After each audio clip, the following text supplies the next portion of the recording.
Thank you. Hi. I worked in documentary filmmaking for 30 years, and I loved it. It was interesting people in interesting places every day. It required that you get very intimate with people very quickly, which is not always a good thing. I got a call to record an interview with what I call a demi-celebrity. By that I mean, if I were to say this person's name, 10% of you would go, oh, I know that guy.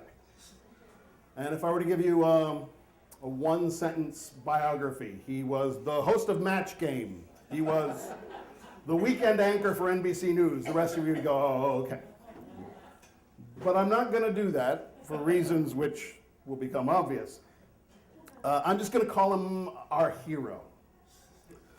So I got a call to record the interview at his home in a very affluent suburb of New York City in North Jersey, very early on a Saturday morning. And I knew the shoot was going to be unusual when I showed up and I saw the local police arresting one of our production assistants.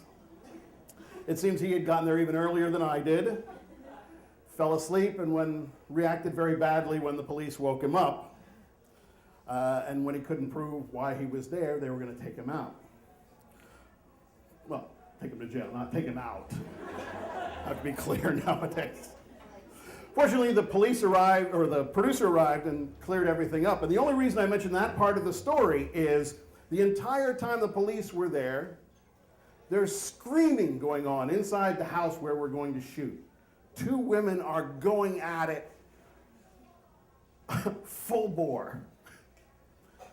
The producer got his nerve up and went to the front door, knocked on the door, and our hero comes to the professional, comes to the front door, made up, shirt and tie, as if nothing happened. We go inside and we look for a place to shoot the interview.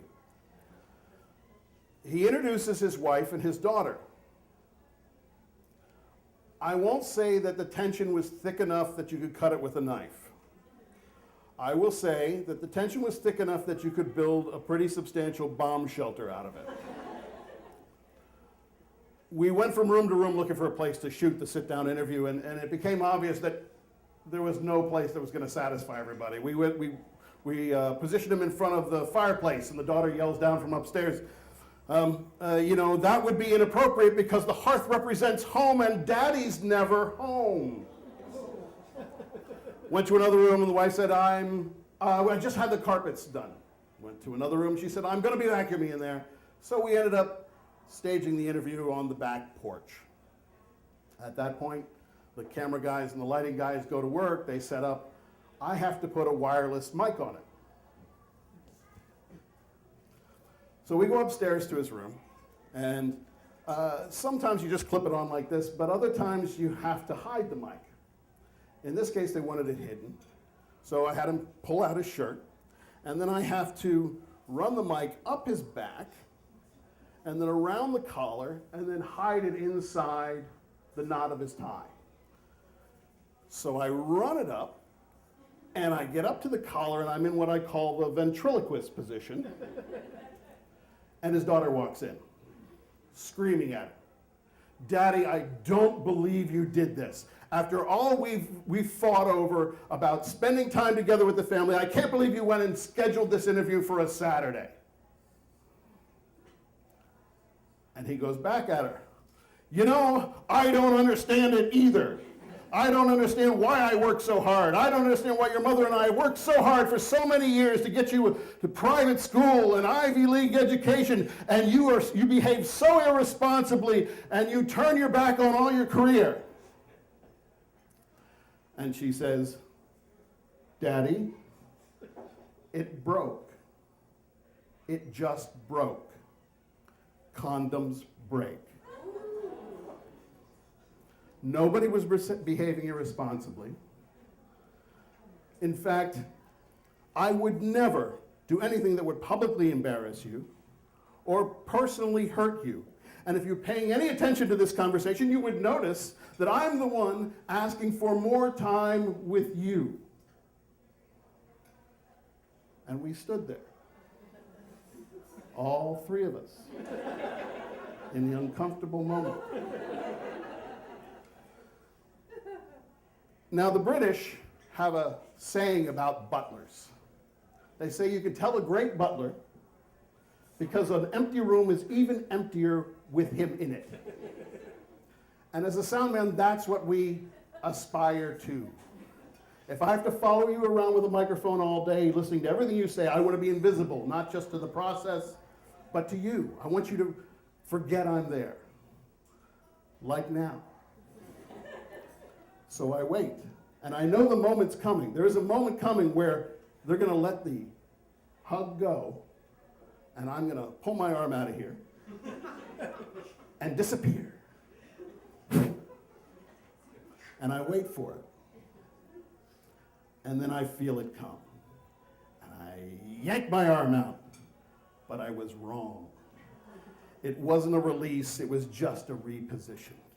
And he catches me halfway down his back. And he turns and looks at me with the most disgusted look I think I've ever seen, I hope I ever see turned toward me, and says, "Would you excuse us, please?" I go downstairs. 20 minutes later, the producer says, "Hey, we're not doing this interview today. Everybody go home." Fine for me, I still get paid. He says, "You know what, we're going to do it in a couple of weeks. We'll give you a call." A couple of weeks go by, I don't hear anything. Call a buddy of mine who was on the shoot, and I say, "Hey, what happened to that interview we were supposed to do?" And he goes, "Oh, we did it. You were the only guy who was not on the shoot." I get it. Nobody wants to be faced with that. Completely understand. Several years later, I got the opportunity to work with him again over a period of a couple of weeks. And we got along great, and I happened to mention toward the end of the job that, I'd been to his home. "Yeah, I was at your place once. Beautiful home you have.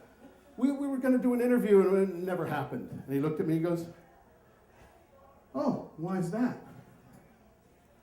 And that's when I remembered my butler training. And I said, "I have no idea." And he takes out his phone. He goes, "You want to see some pictures of my granddaughter?" Thanks.